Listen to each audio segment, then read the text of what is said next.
Hello friends, last class I discussed about the development of organic photodetector and the circuit model of the organic photodetector, right? So to determine the circuit, the different parameters from the circuit, we have to characterize the for organic photodetector by different characterization techniques, right? So how many characterization we can do for determining the performance of the organic photodetector, that I will discuss today. And if we calculate some parameters, and what are the impacts of this parameter on the organic photodetector, that also I will discuss today. Okay, so first is the dark current of the organic photodetector, right? Dark current, that means it is the unwanted current which we don't need, right? So the in case of the photodetector, normally if we are not applying any dark current, means we are not applying any optical signal inside the photodetector, right? So under the normally in the photodetector, in case of any photodetector, right, photodetector, it is a diode, right? So we should get less current, and very few amount of that is the nano impedance current under the reverse bias condition, right? So in case what will be the dark current now? So if I am getting the high amount of current in the reverse bias condition without any illumination of the light, that is the dark current, right? So here if you plot the graph, this is the photodetector, this is the forward current, and this current should be very minimum. So if we are getting such kind of the current or such kind of the current under the reverse bias condition, so that is the dark current. Okay. So such kind of current we should get under the illumination of the light, but without illumination of the light we cannot get this kind of the situation. This is the dark current, right? So normally from the diode equation, right? From the diode equation. Uh, This is the diode equation. From the diode equation, we can get the dark current. This current, that is the reverse saturation current. Okay, that is related with the dark current. Okay, so normally under the reverse bias condition, we should get this current. This portion will not be there. This portion will not be there under the reverse bias condition. Under the reverse bias condition, I is equal to Is. Okay. Reverse bias condition. This is the reverse situation current, that is related to dark current. Normally in this reverse situation current, diffusion process is mainly dominating factor. But in case of the forward current, this current, in case of the forward current, normally Schottky Reed-Hall recombination process is the dominating factor. Right. So normally, in case of the organic photodetector, in some research papers, we have find that this amount or such amount of the behavior and under the dark condition. Okay, a high dark current, high amount of the reverse current in the dark condition. That is due to the trap limited current, or if some impurities are trapped inside the device. So due to that, so some current will flow from this trapped state. The electron will flow from one point trap to another point. That due to that reason we will get the dark current. Or if the current is should not inject from the outside of the device, but though the current is injecting into the device, due to this reason we will get the high dark current, right? But we will get a high rectification ratio in case of the organic photodetector. In some cases we can see the high dark current, but though high dark current is there, but we will get a high rectification ratio. What is the rectification ratio? Suppose this is the minus 2 volt and this is plus 2 volt. The ratio between this current and this current, if this should be more and this should be less to get the high rectification ratio. Material rectification ratio, that is the I forward by I reverse at a same voltage, a particular voltage plus minus, right? This should be high. So we are getting high rectification ratio in case of the dark current.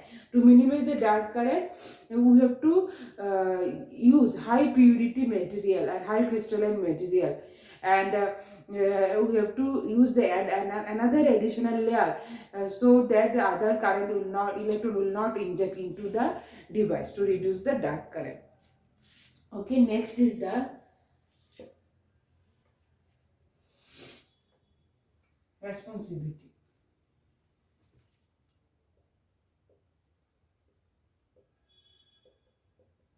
Responsivity. It normally defined as IP by P optical.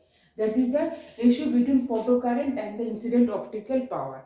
So suppose some amount of optical power you are feeding into the device. So what amount of current you are getting, that ratio is the responsivity. The unit will be ampere per watt.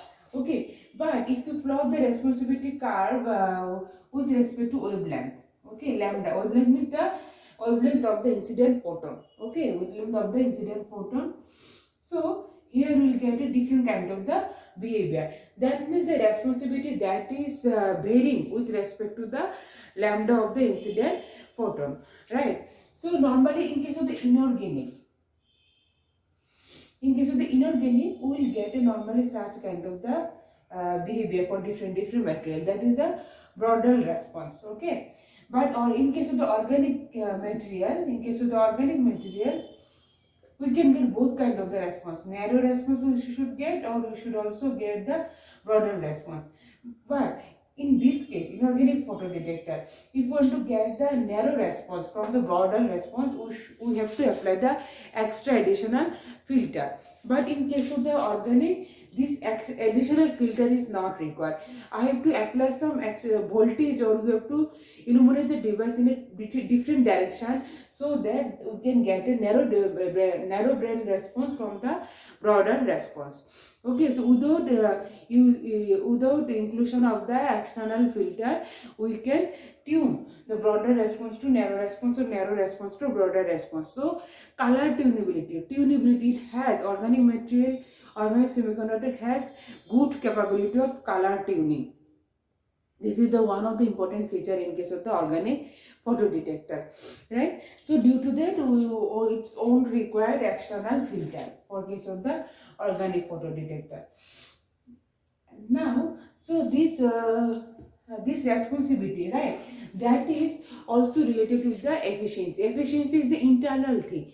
That means the ratio between how many electron hole pairs are, how many free carriers are generated, and how many electron hole pairs are incident into the device.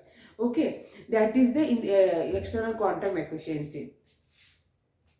So if we relate the responsivity with the external quantum efficiency, that is R. Okay, responsivity you can define as R. Efficiency is eta lambda by 1.24. That is where lambda is in micrometer range. Okay, this is the EQ, external quantum efficiency, right? So if you know the responsivity, we can calculate the external quantum efficiency. Okay, and now this external quantum efficiency, it depends on it can divide into multiple factors, right? So with eta A, eta dissociation, eta diffusion into eta dissociation into eta collection. That means absorption efficiency, the total external quantum efficiency, that is directly related with the absorption efficiency, exciton diffusion efficiency, exciton dissociation efficiency, and charge collection efficiency.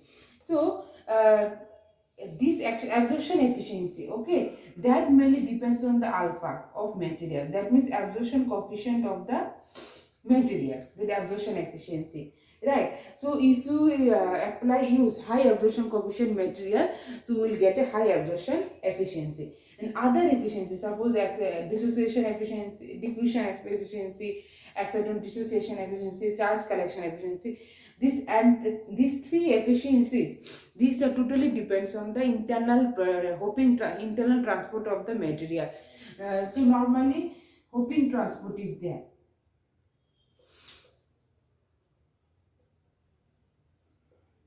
Hoping transport is there. So all other three efficiencies, these are associated with the Hoping transport of the material and the structure of the material, mobility of the material. Okay, Hoping transport of the material, mobility and structure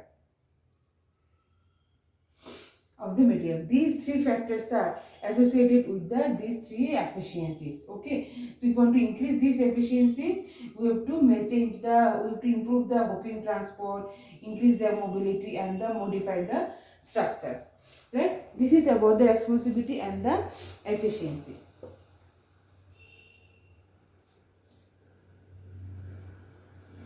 Now come to the temporal response.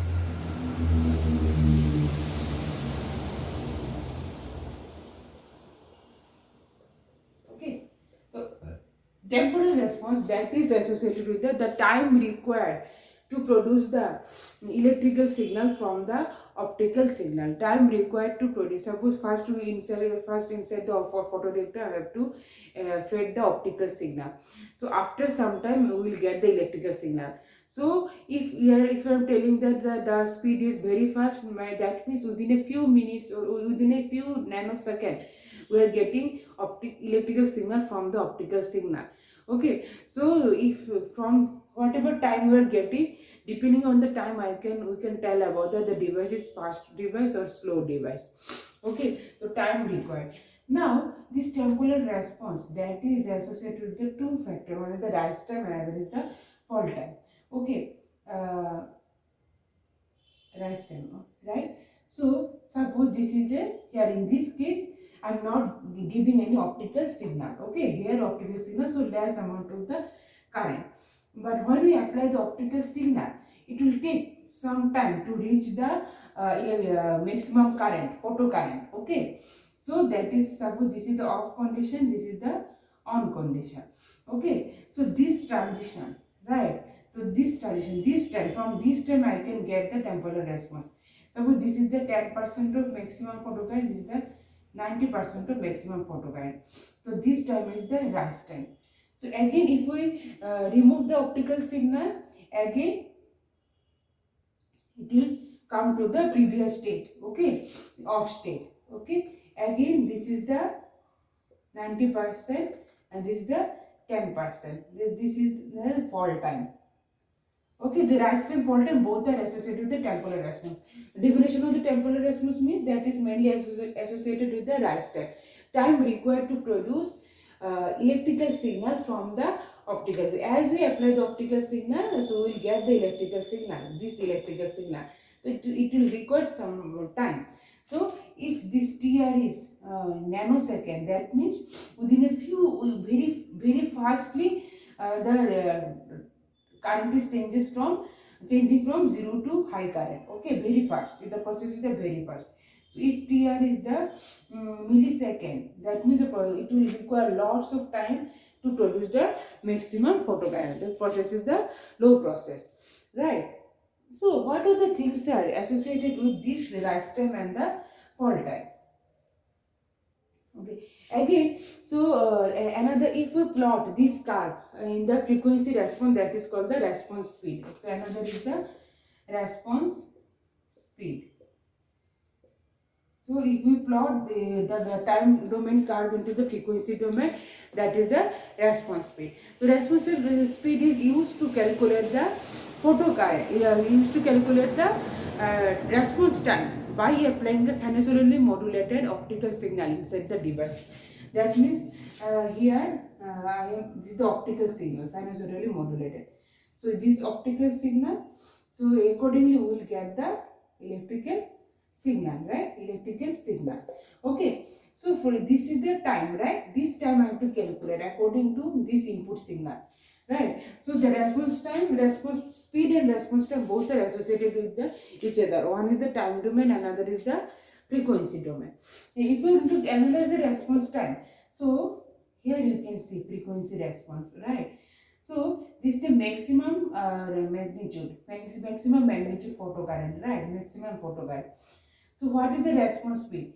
This is analyzed by the frequency range over which the maximum speed maximum signal that is degraded by 3 dB with respect to maximum response. Okay, so this is the maximum amplitude that is degrading. Okay, that is degrading. So here is the 3 dB. Okay, this is the dB, magnitude in the dB form. So that is my maximum speed. Suppose it is 100 megahertz. So this is my maximum speed. So if it is degrading very fast, okay, so this is the 50 megahertz. So if it is degrading very slow, okay, that is suppose 1 gigahertz. Okay, so that is the response speed. The frequency range over which the maximum signal strength that degrade by 3 dB. Okay, so from that we can calculate the response speed. If you know the response speed, we can calculate the response time, or if you know the response time, from response time we can get the response speed. Now, these two factors are already associated with each other, and how we can control the response time. Okay, normally there are the 4 processes inside the the photocurrent generation, right? First is the exciton generation. First is the time required for exciton generation. Time for exciton diffusion. Time for exciton dissociation. Right? Time for exciton charge correction. After dissociation, we will get the charge, right? Charge correction. These 4 factors are there. Okay, but this exciton generation and exciton dissociation, these 2 processes are very fast. Okay, so this factor, right, and this factor, exciton diffusion, exciton charge collection. So these 2 time required for exciton diffusion and time required for charge collection, these time are greater than these 2 times. Suppose here it is suppose 10 millisecond, here it is 10 millisecond, but this process is for 5 millisecond and this process is for 5 millisecond. So these 2 processes require longer time as compared to these 2 processes, right? Exciton generation and the exciton dissociation. So we mainly consider about this time and the distance, charge collection. How can reduce the charge collection time and the exciton diffusion time? First we will tell about the charge collection time. Okay. So because it is the process is very fast. After giving the optical signal, the exciton will be immediately produced, right? And it depends on the interface. If lots of interface is there, the exciton will be dissociated. If the exciton are getting the internal field, immediately the exciton will be dissociated. These 2 factors are the main factors. First we will tell about the charge collection time. Okay, so this time, that is related to mu by d by mu e. Okay, what is the d? D is the thickness of the active area. Okay, d is the thickness of the active area. Cathode, anode, this is the organic layer. Okay, this is the d. Okay, this is the thickness of the active area. So after at the interface, suppose this is the interface. Okay, at the interface the exciton will be dissociated and then it will collected by the electrode. Okay, so d is the thickness of the active area, mu is the mobility of the carrier, E is the internal field strength. Okay, to reduce this time, okay, if I reduce time, the speed will be more. Okay, in order to reduce this time, this d should be less. You have to decrease this d. Thinner device active area is required. Thinner active area is required, and high mobility. This mu should be high, and E field should be high. Mobility, I have to use such material which having high mobility. Okay, we have to use such kind of the materials, and we have to design the active layer in such a way that thickness of the active layer should be very thin, and electric field, this should be high. How can you increase the electric field intensity? By applying the more reverse bias, we can increase the electric field intensity. And Moreover, this mu, that is also related with the temperature and E. Okay, so sometimes if we annealing the device, if we heat the device, okay, it's up to a certain degree, we can see the response speed is increased, or we are getting the high fast response for this case. If we apply the high reverse bias, the mobility will also changed. Okay, it will increase. Okay, in this way we can reduce this time factor. Okay, now come to the this time factor, acetone diffusion. For case of acetone diffusion, that means suppose this is the active layer, cathode and anode. So suppose in anywhere acetone produced, right? So suppose it has to dissociate it. Okay, so for dissociation, acetone has to reach at the interface, right? So it will take some time.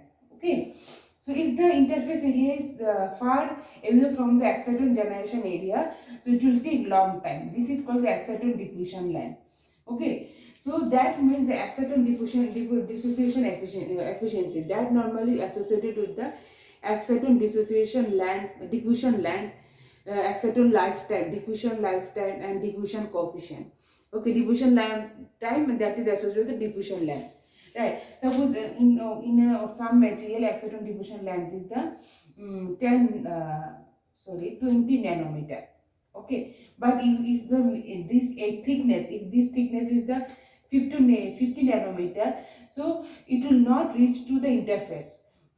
Before reaching to the interface, acetone will be recombined. Okay, that is called the acetone lifetime or acetone diffusion length.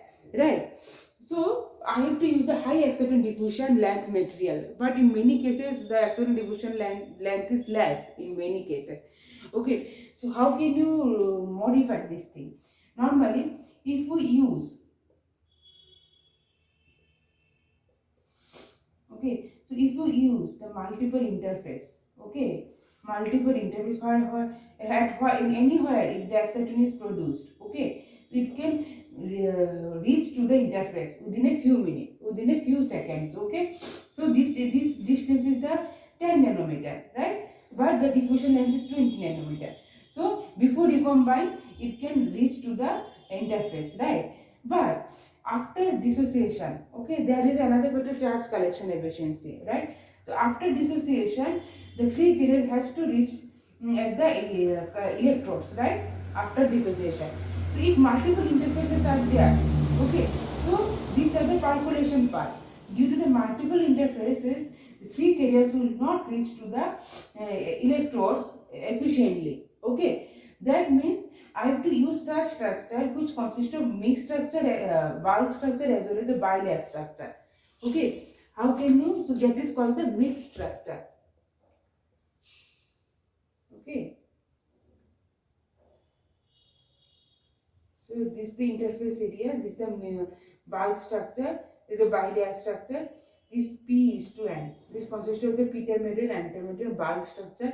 This is suppose P terminal, this is the intermediate. This is called the mixed structure. In case of the mixed structure, I can reduce the acetone dissociation time. Right? Next is the noise. Noise, again it is related with the dark current, but in case of the noise, when noise will be considered. So if you are getting the weak photo signal, okay, that times the noise is the dominating factor. But if you are getting the high photo signal or high photo current, so the ratio is if ratio is more, the photo signal to noise ratio. Noise means signal to noise ratio.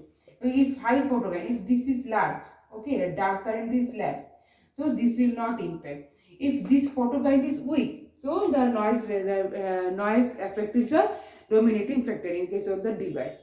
Right. So three types of noise are there. One is the Johnson noise, short noise, third is the flicker noise. Okay, this Johnson noise, that is the thermal generation.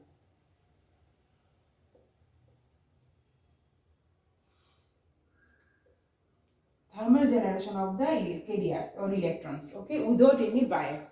So you are not applying any bias. without applying any bias inside the device. Without applying any bias inside the device, if you are getting some amount of the current, that is due to the thermal generation of the electrons, right? Next is the short noise. That is the generation of random generation of the carriers with bias. If we apply bias, then some random generation of the carriers are there, and this thing, the short noise, you are getting short noise due to the fluctuation in the photocurrent and the dark current. Whether there is a fluctuation in photocurrent and dark current, because random generation of the free carriers, due to that you are getting the short current. And flicker noise, that is if you are applying low frequency, so we will get a high flicker noise. To reduce the flicker noise, we have to apply the high frequency. The flicker noise, we can remove this portion. This is not the important. Main important is the junction noise and the short noise, right? So this junction noise, that is mainly associated with the shunt resistance. To remove the junction noise, we have to decrease the shunt resistance. And the short noise, the random generation of the carriers. That means if any traps are there, so we'll get some random generation of the carriers. To reduce, so you have to reduce the trap carriers, or you have to use some external barriers for getting the less short noise. Right? This is about the noise. So these are the main factors we have to calculate. Okay, from if we calculate the responsivity, short noise, temporal response, so from that we can get the how the OPD will work, and the performance of the OPD we can check by evaluating these parameters: dark current, noise, short, different kind of the noise, dark current, responsivity, response speed, and external quantum efficiency. So next class I will discuss about the what are the materials are required to design the organic photodetector. Thank you.